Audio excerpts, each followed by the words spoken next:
नमस्ते दोस्तों, स्वागत है आप सभी का इस ब्रांड न्यू टॉपिक में जिसका नाम है एंटी फंगल ड्रग्स। तो सबसे पहले ज़रा समझ लेते हैं कि एंटी फंगल ड्रग्स कहाँ पर और कैसे कैसे काम करती है इन अ नटशेल। बहुत ब्रीफ में आपको मैं बताऊंगा।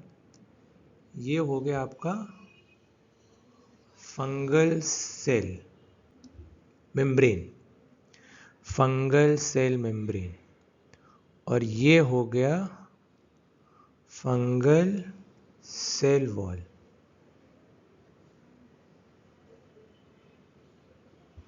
ठीक, फंगल सेल मेम्ब्रेन और फंगल सेल वॉल, अलग अलग कलर से इसको लिख देते हैं।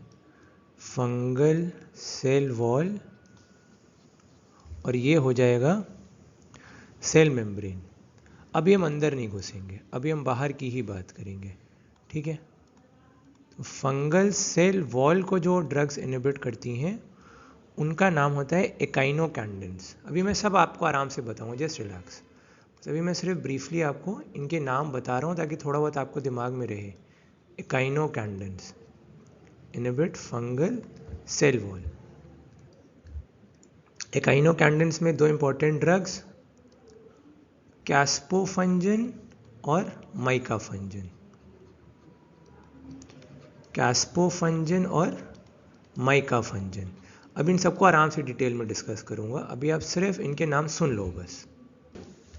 फिर अब कुछ दवाइयां हम पढ़ेंगे जिसमें सेल मेम्ब्रेन की इंटीग्रिटी को वो डिस्टर्ब कर देती हैं। जो फंगल सेल मेम्ब्रेन की इंटीग्रिटी को डिस्टर्बेंस हो जाता है, that is due to certain polyenes. ठीक, तो ये दो पॉलीन्स मैं यहाँ पे लिख रहा हूँ। एक होती है एम्फोटेरिसिन बी, और दूसरी पॉलीन होती है निस्टाटिन। ठीक, तो so far we have covered two categories of drugs. एक फंगल सेल वॉल सिंथेसिस को इनहिबिट करती है, एकाइनोकैंडिन्स, कैस्पोफंजन, माइकाफंजन। दूसरा जो सेल मेम्ब्रेन की इंटीग्रिटी को डिस्टर्ब करती है, ये होती है polyenes, amphotericin B and nystatin. ठीक है, तो अब जैसे हम इंसानों में एक न्यूक्लियस होता है, ठीक, सो ऐसे ही ऑब्वियसली फंगस के अंदर भी न्यूक्लियस होगा। फंगल सेल बोलेगा मैं कोई एलियन थोड़ी हूँ, मेरे अंदर भी तो न्यूक्लियस होना चाहिए। तो हाँ भाई, तुम्हारे अंदर भी न्यूक्लियस है।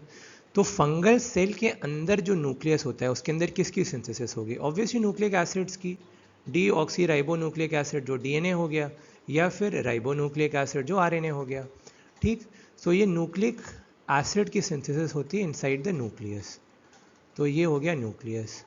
तो न्यूक्लिक एसिड्स जो बनते हैं जैसे डीएनए हमारे, इन जो डीएनए आरएनए होते हैं, न्यूक्लिक एसिड्स की सिंथेसिस को जो ड्रग इनहिबिट करती है उसका नाम होता है फ्लूसाइटोसिन। जी, फ्लू। ठीक, flucytosine. So flucytosine basically acts by inhibiting nucleic acid synthesis. अब फंगल सेल के अंदर कुछ मेटाबॉलिक रिएक्शंस होते हैं जिनका स्टार्टिंग प्रोडक्ट होता है स्क्वालिन। ठीक, तो स्क्वालिन से बनता है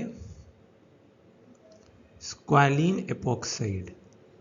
स्क्वालिन से बनता है स्क्वालिन एपॉक्साइड। ठीक, the enzyme which brings about this conversion is known as squalene epoxidase. Squalene epoxidase.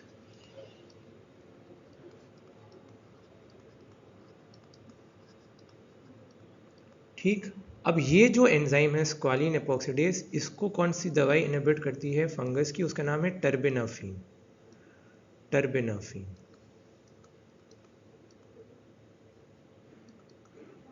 ठीक, अभी आप सिर्फ नाम बस सुनो बस। ठीक, जस्ट लिसन। अब स्क्वालिन एपॉक्साइड के बाद बनता है लानोस्टेरॉल। ठीक, और लानोस्टेरॉल से फाइनली बनता है अर्गोस्टेरॉल। जैसे हमारे सेल मेम्ब्रेन की इंटीग्रिटी कौन मेंटेन करता है? कोलेस्ट्रॉल। ऐसी फंगल सेल की सेल मेम्ब्रेन इंटीग्रिटी को कौन मेंटेन करता है? अर्गोस्टेरॉल। ठीक है, ये आ गया फंगल सेल मेम्ब्रेन की इंटीग्रिटी मेंटेन करने वाला। मैं करूँगा फंगल सेल मेम्ब्रेन की इंटीग्रिटी को मेंटेन। अच्छा, अब एक बहुत इंपॉर्टेंट एंजाइम होता है which brings about this conversion, उसका नाम है lanosterol 14 alpha demethylase, lanosterol 14 alpha demethylase. ठीक, this is inhibited by azoles, जितने भी अजोल होते हैं, कीटोकोनाजोल, क्लोट्रेमाजोल, अभी इन सब के बारे में आराम से आपसे बात करूंगा। अभी आप लोग बस इतना मोटा मोटा समझ लो। I hope this is clear to everyone. अगले एपिसोड में मिलता हूँ, तब तक के लिए Karun Kumar signing off, bye bye.